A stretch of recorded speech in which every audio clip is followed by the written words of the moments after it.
Hi,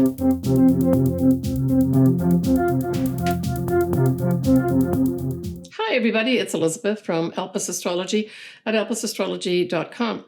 So today I am going to give you my take on the May 2025 astrology, and I will go in towards the end of this video from the introduction into your individual sun signs and or ascendants and give you a little understanding of what I see for you individually.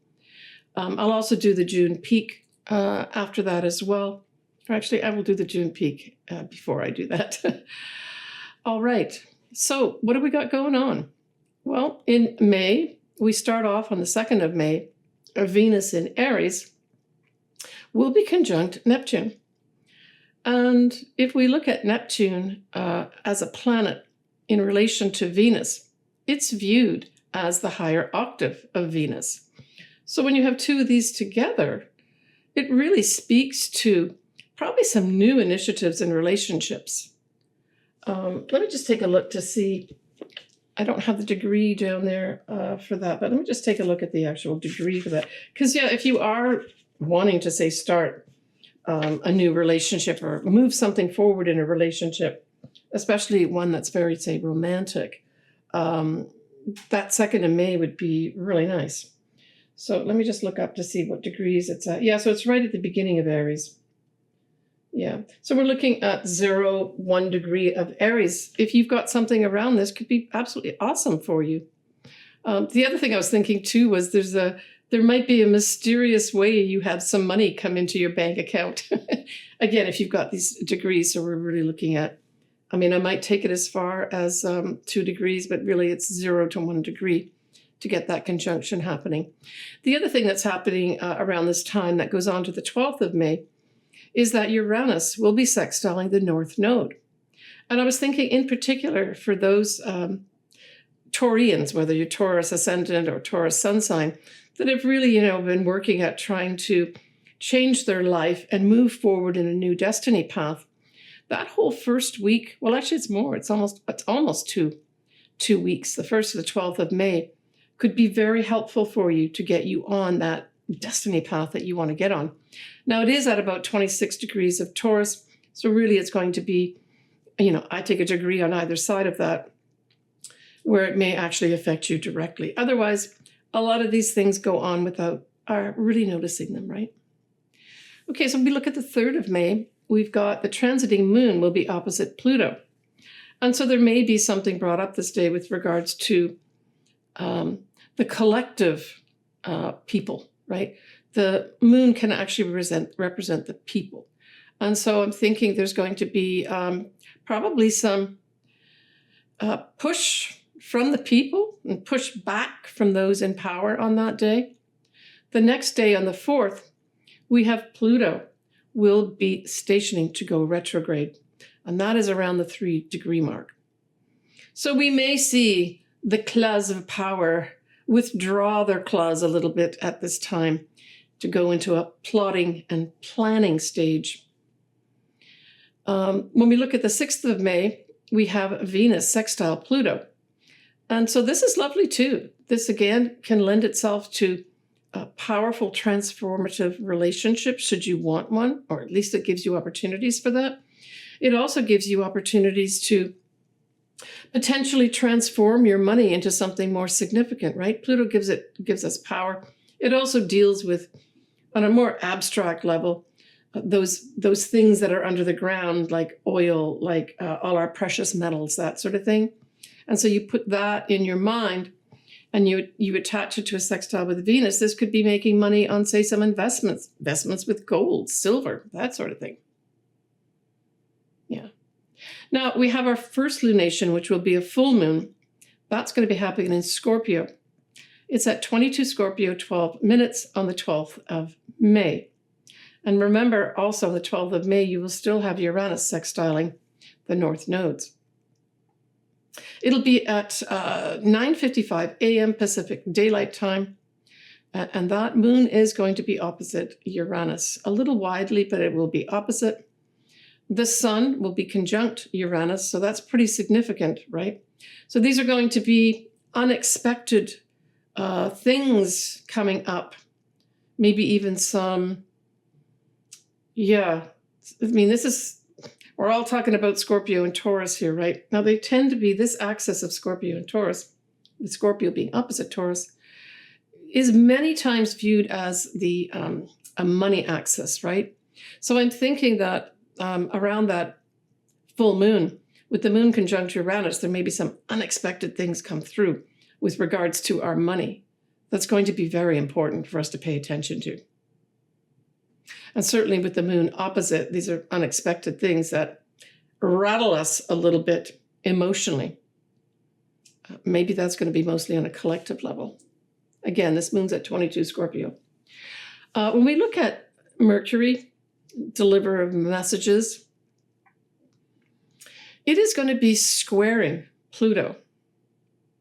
So this is going to be unwelcome news from those in power, simply put. We look at Saturn in Pisces. It'll be conjuncting Neptune in Aries, but a little widely. It's out of sign, if you know what I mean. So Saturn will still be in Pisces, and then Neptune, of course, is in Aries. And so this is a transit that's going to be going on and off for some time, becoming exact sort of mid-February next year, 2026. So the influence of that is when Neptune and Saturn together, the big news is a dissolving of our structures, a dissolving of that which we counted on, old ways of doing things, old structures.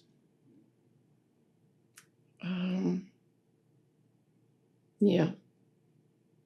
Then we have Jupiter is in a wide square to the north nodes. Hard to get a bad aspect with Jupiter, even though it's a square. So this just may bring in some good luck with regards to our destiny path that we want to get on. So when we look at that full moon in Scorpio on the 12th of May, culminating at that time, we're going to have a star called Zugen Eshmali. And this star refers to the shadow side of justice, but it can also refer to honor and distinction. So it's kind of a combination of these different things that could be coming up. I'm thinking it's more the shadow side of justice. Why? Because it's a full moon in Scorpio. Scorpio is very much working behind the scenes, can be very secretive, that type of thing.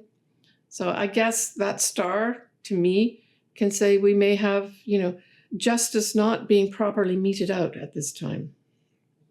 So on the 22nd of May, we have Venus in Aries still, trining now Mars in Leo at 16 degrees. Well, this is awesome too for relationships. So note the 22nd of May, especially if you've got something around that 16 degree marks, and we could say 16 degrees in any, especially the fire signs. So that is Aries where Venus is. That is Mars where Leo is. And then, of course, there's Sagittarius too. But this is between Aries and Leo. This could bring like a really showy love story of some sort in here.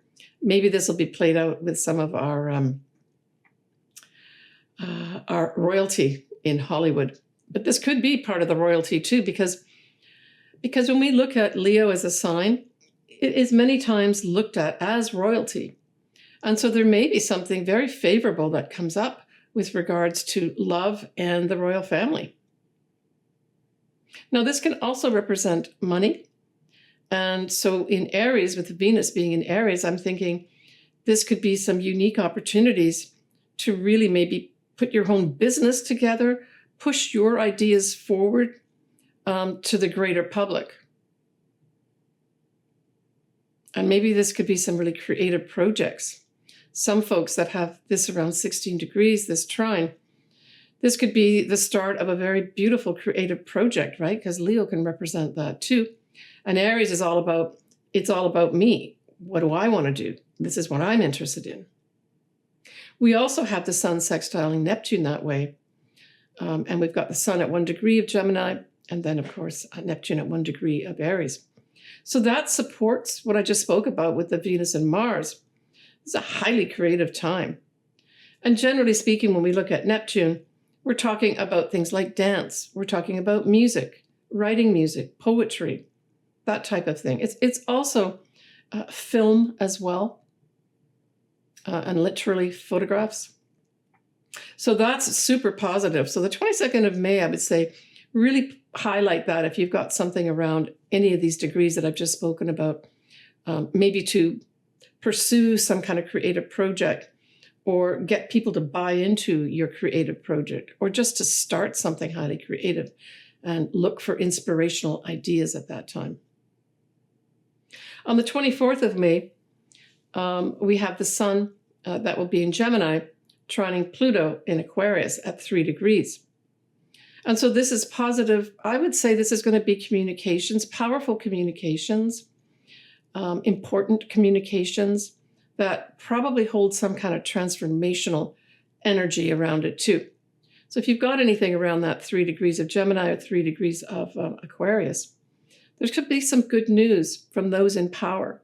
And so this good news could be something, maybe you've applied for a visa or a passport, and something like that could come in. They favor you. Those people in power favor you.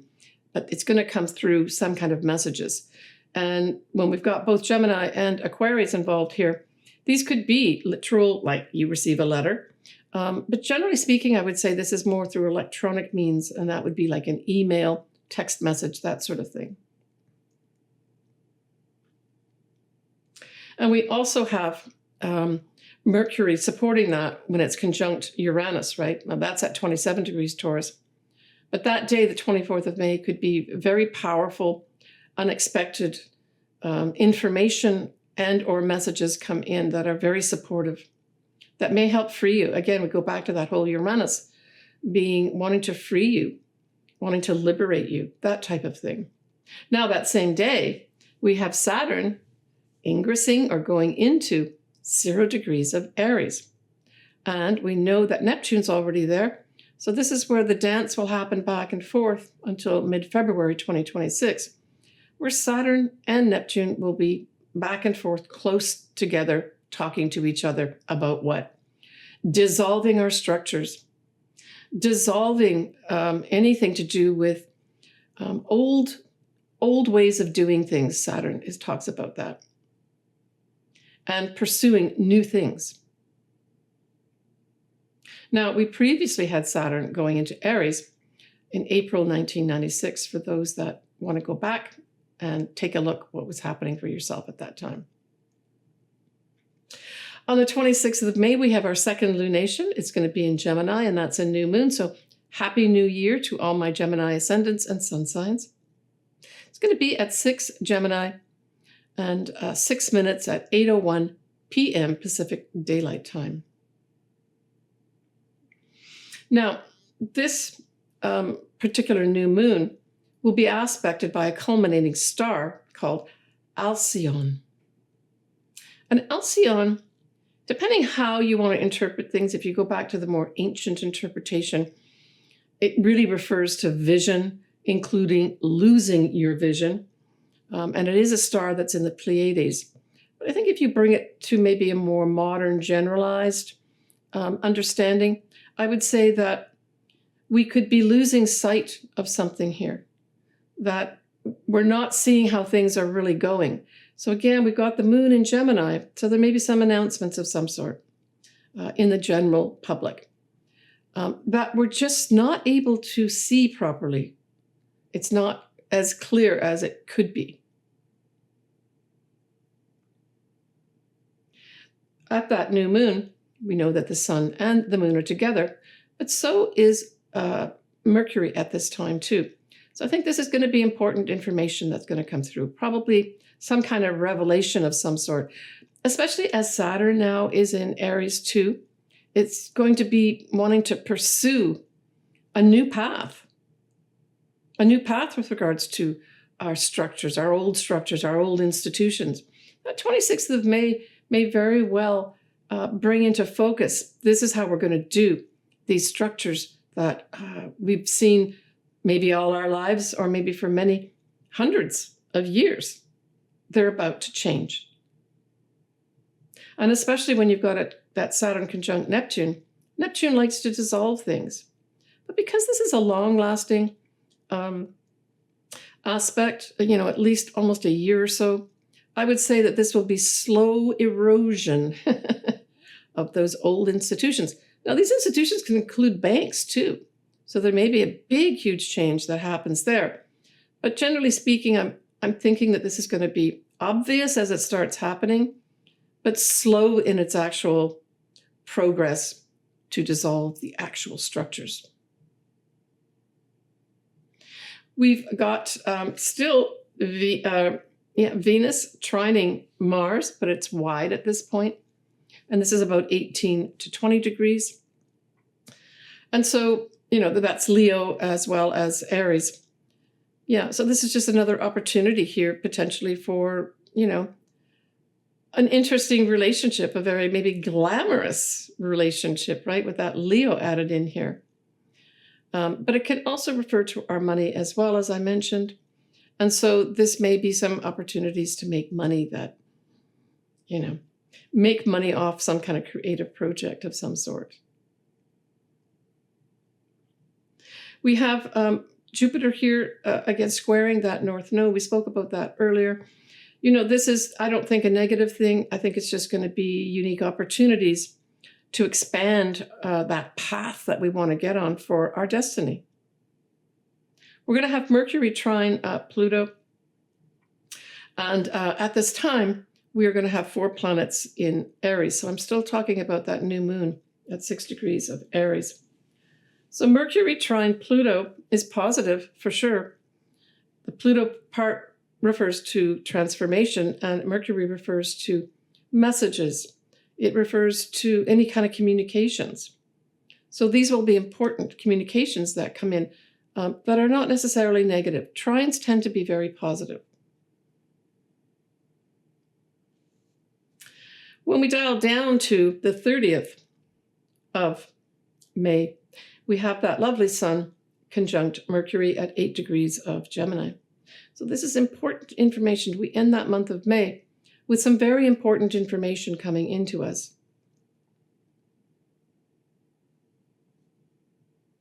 When we look at that June peak, we've got a full moon at 20 degrees of Sagittarius, a new moon at 4 degrees of Cancer.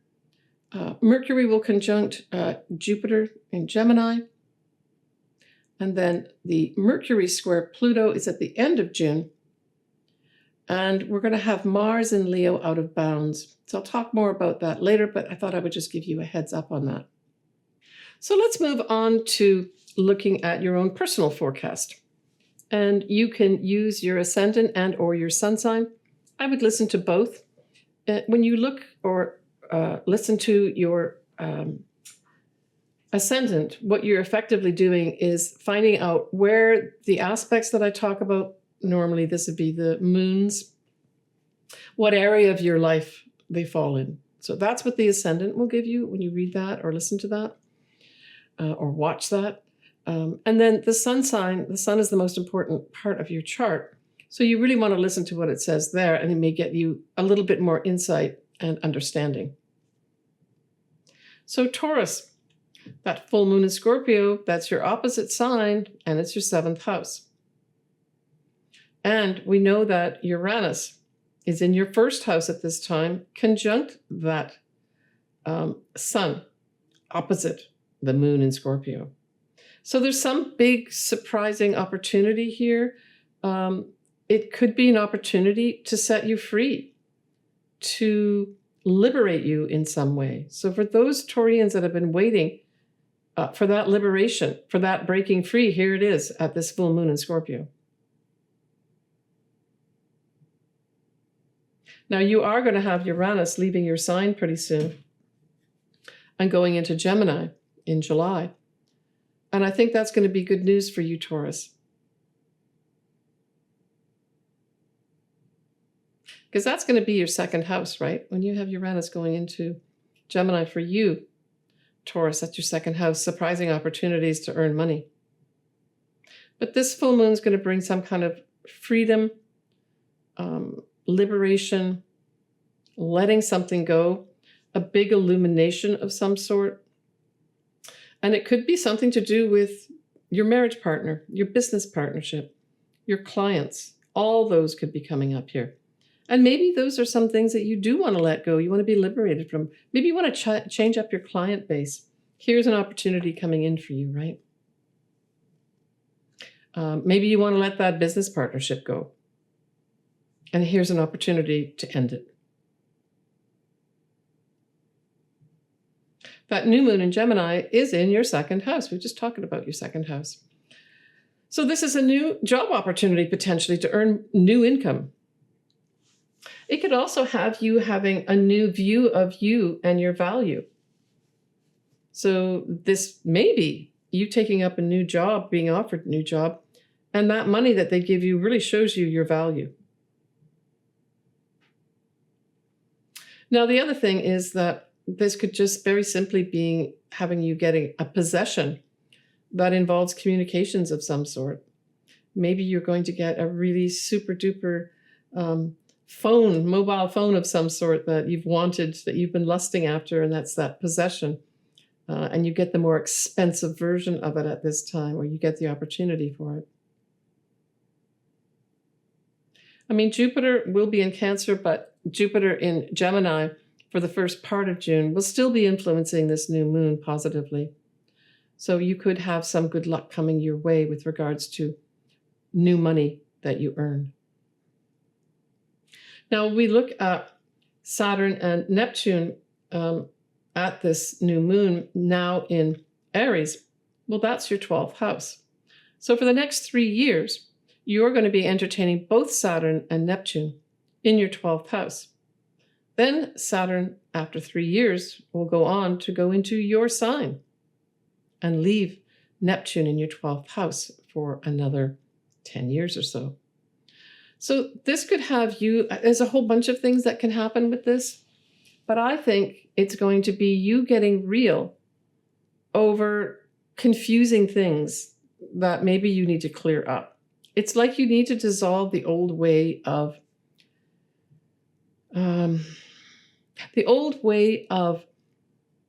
things that you've done, maybe habits that you've had that you need to let go of. That's kind of what I got here. You need to do it your way because it's Aries. But certainly for those Taurians that are trying to get more into a metaphysical, spiritual, or compassionate either way of life or maybe even a job, Saturn could support you to do that over the next 3 years. As Saturn with Neptune says, I'm going to make real, that's the Saturn part, this spiritual life of mine. But mostly that spiritual life is either going to be behind the scenes or just hidden from view. It could be something as simple as you're taking astrology courses. It could be you going to ashrams and maybe gaining yoga certification. Or just learning more about the metaphysical world, but you do it behind the scenes. I mean, it's the places that this rules, the 12th house, is things like government offices, ashrams for sure, hospitals. So you could, Taurus, be one of those people who is dissolving old rules and regulations around a hospital and putting in more compassionate ways of doing things, more spiritual ways of spiritualizing, compassionate ways of doing things, getting rid of the rules and regulations, and you're tasked with that. And for the first 3 years, you do that. And then you're left with this super clean, beautiful, compassionate, spiritual ending to that institution that you might be working in. It's a good way of using it. But it looks like there's some new source of income for you. For sure, Taurus, right? Like I said, you can enjoy the fact that Uranus will be going mostly out of your sign starting in July this year. Take care, Taurus. All right, folks. You know, I always love doing your astrology charts. I've got lots of different services. All the details and contact are below. Reach out to me via email on elpisastrology@gmail.com. We'll communicate back and forth. So leave your comments. I love to hear from my viewers and my clients. I answer all my comments that have come in. I value everything that you tell me. So don't be shy. All right. I'm sending everybody lots of love. Hey, we're looking at May here, springtime. All the birds are out. The flowers are popping up. It's such a positive time of the year. Take care of yourselves, and bye for now.